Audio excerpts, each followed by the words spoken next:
This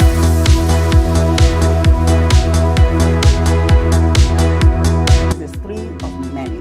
Yes. So would you like to share your long-term relationship with Three Best?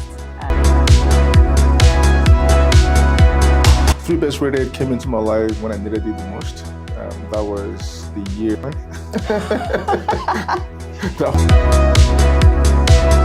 From 2017, we won ThreeBestRated Employment Business the Warrior. My very first matter was a family.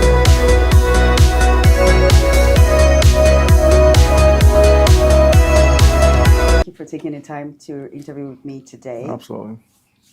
So we're here because you've won another set of awards from Three Best. Yes. So this is three of many. Yes. So would you like to share your long-term relationship with Three Best and how you feel about this?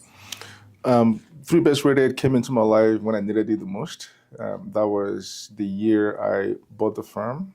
I didn't know what I was doing. That was 2017, and all of a sudden, a very reputable company such as ThreeBestRated provided me with information that I had won ThreeBestRated Employment. And that was the beginning of many. From 2017, we've won ThreeBestRated Employment, Business, Civil Litigation, Family, and Wills and Estate back to back from 2017 to date. That's so amazing. I'm super grateful to them, super grateful to their leadership, super grateful to the credibility and the legitimacy that they have provided to Osuji and Smith lawyers and all the lawyers working in the firm. Wow, that's fantastic. Thank you. Okay, Charles, so we do a lot of family law Yes, we do. matters here. Yeah. Would you like to share your experience with high conflict divorce cases? Thank you. I want to go back a little bit to the beginning of my career back in 2013 as an American student and 2014 as a lawyer. My very first matter was a family matter. Oh, wow. Yes, and I'm going to tell the story of that very first one. Was a story that involves my client who was married to the ex-wife for over 15 years. My client was the breadwinner. They have one child together, and then the ex also had a child outside of the marriage before they were married. That file opened my eyes to so many things. I was introduced to the world of property division, spousal support, child support, custody, and all whatnot. It was high conflict. And I realized that high conflict divorces were no fun, especially for the parties involved. The children suffer the most because of the constant conflict between the divorcing parents. It's costly. Situations that would require consensus and an agreement would drag on for years. Sometimes it takes way too long to resolve multiple court applications because both parties cannot see eye to eye on the simplest of issues. It was a good experience in the sense that I learned, that world of high conflict divorces. At the same time, I realized that both parties ignoring their sentiments and the way they feel about each other and being objective about the expectations, being realistic about outcomes and putting the children first. All of this make conflict divorces a little more manageable and less costly. Yeah, I agree with you. And you spoke about learning about property division in this matter. Yes. So how would you help a client navigate complex property division matters during divorce? Absolutely. Again, this case was an eye-opener in complex property division scenarios. I remember my client giving me 7 boxes of documents to go through. Imagine unraveling 15 years of marriage that involved a lot of property acquisitions, divestment of property. It wasn't fun, to put it lightly. It was complex. What I learned, though, was being on the same page with the client. You got to let the client know right from the beginning that this is going to be complex. It's not going to be a simple walk in the park. Require the client to be patient with the process. Ask the client to provide all disclosures necessary. Disclosures make a lot of difference when it comes to property divisions. Both parties need to know what they own and the valuation of what they own. Once all of that is put together in a property chart, everybody could visually interface with the properties and the valuation of the properties. It makes the division easier. And it's also important to let clients, be a little less sentimental and emotional about the process and look at the numbers. What does this number say in terms of this property? Sometimes there might be issues with exemptions.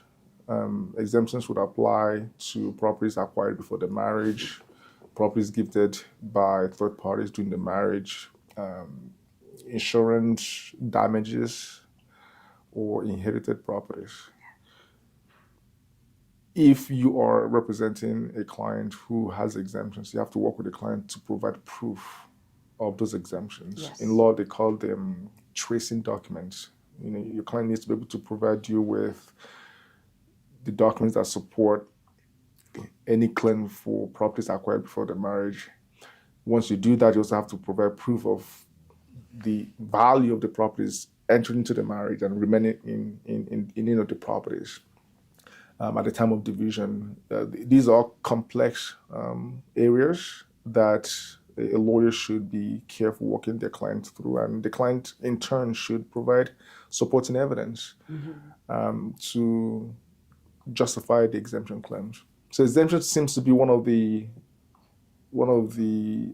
high points in complex property divisions. Another aspect of complex property divisions would be dissipation. Okay. When a spouse intentionally dissipates assets. Dissipating assets means a spouse is either selling off assets without the consent of the other spouse, or intentionally undervaluing or causing a property to lose value.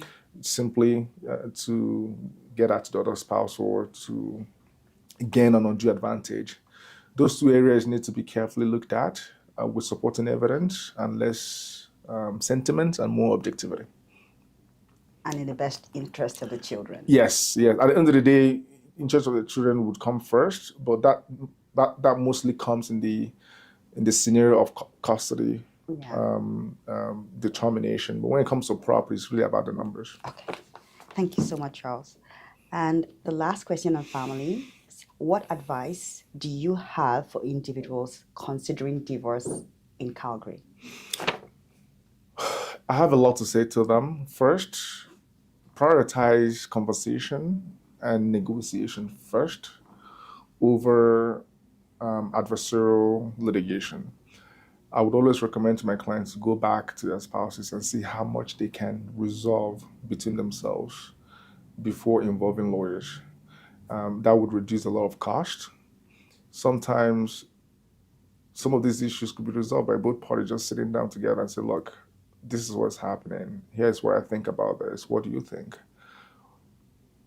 With that process, some of those issues are narrowed. Maybe if they had 10 issues, only 3 issues are not resolved. Then they can bring those 3 issues to a lawyer, and the lawyer will help them negotiate.